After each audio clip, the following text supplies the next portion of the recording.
Tortilla's son, Chapter 11. The Balloon in the Church. The following afternoon was unusual, cool, and crisp. I leaned into the lawn chair, gazing at the pink glow hugging the tree tops in the distance. I listened for the wind, but the air was still and silent. Nana's story about my parents stirred me inside. Knowing just a few details about my dad, how he played baseball and loved Mom, made me feel connected to him. Across the courtyard, Mr. Castillo slowly pushed the gate open. "Izzy, I wasn't expecting you." He tipped his hat back. "I hope I didn't startle you." I smiled. "No, I was just thinking." He turned off the electric switch by the French doors. "I came by to check the pump on the fountain. Your Nana said it isn't working." After pulling off the top tire of the fountain, he stuck his arm inside. "Are you having a good time this summer?" he asked. "Yeah. It's different from California." Mr. Castillo seemed like the happiest and simplest person I ever met. It was easy being around him. I felt a tug of envy that Maeto had him for a father.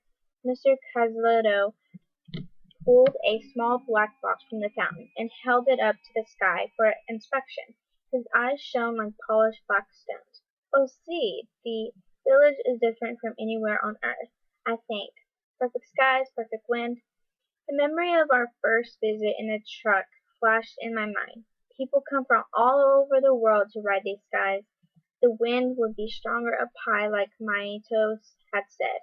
I leapt from the chair. "Remember when you told me the village has a hot air balloon?" He nodded. "Do you think we could find it?" He fiddled with the little black box and laughed. "You know, it got me thinking that day I met you, how long it's been since I rode the skies myself." I finally remembered where the balloon was stored. He set the box back in the fountain and replaced the top. "I think it's in the old chapel behind the church." I wrapped my arms around my waist to keep from quivering. "Could I see it?" Mr. Castillo flipped the switch near the French doors, and the water flowed from the top of the fountain, splashing over the sides. "Just needed to be cleared out is all." Mr. Castillo smiled. "Can you go now?"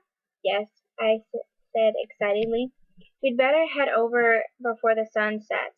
There isn't any electricity out there."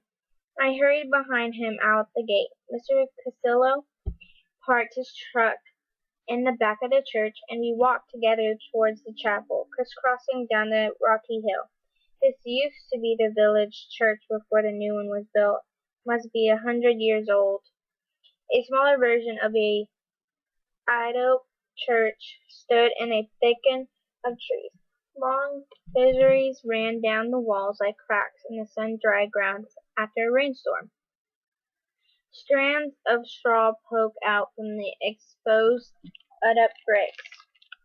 We didn't have the heart to tear it down, so we used it for storage. Mr. Castillo pushed open the dilapidated door, just barely hanging on his hinges, and we stepped inside.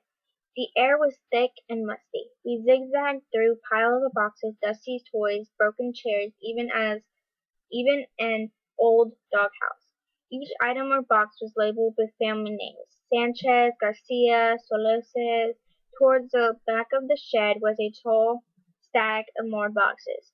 We followed the streams of sunlight filtering through the small stained glass window, bathing the dark corners of pink light.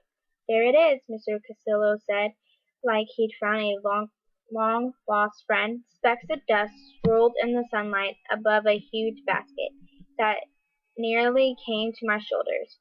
I traced my fingers over the intricate weave. A strip of dark brown weaver poked out from the side. "This is it. I'm going to fly the skies, to talk to the wind," I whispered as I tucked the loose wicker strip back into place. "You want to climb inside?" Mr. Castillo asked. I nodded eagerly. He lifted me into the basket. "Hey there, There's some stuff in here. I bent down to sift through the jacket, an old pair of shoes, and a white jersey. I held the jersey up to the early evening night. "What is this?" I asked. Mr. Cassillo stepped back and cleared his throat. "I didn't know any was still in here." I glanced down at the jersey in my hands and saw the name Reed stitched on the back. "Was this my dad's?" Mr. Consillo nodded. "We flew together all the time. All this belonged to my dad?" I turned the jersey around. Across the front, black letters trimmed in yellow read "Pirates." Mr. Cassillo spoke softly. He played in the prose. I pressed it against my body. "Dad was a professional baseball player?" I said, barely above a whisper. "Was he famous?" "A star on the rise. You should seen him smack a ball across center field." Mr. Cassillo swung an imaginary bat and gazed towards the stained glass window. I shook the dust from the jersey and held it to my face, breathing it in, still gazing out the window. "It was hard on all of us when he drowned in the river, but he saved your mamma. If only I had been there that day." "Drowned to save Mom?"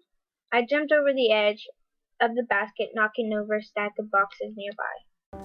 Aquí ante tu altar me despojo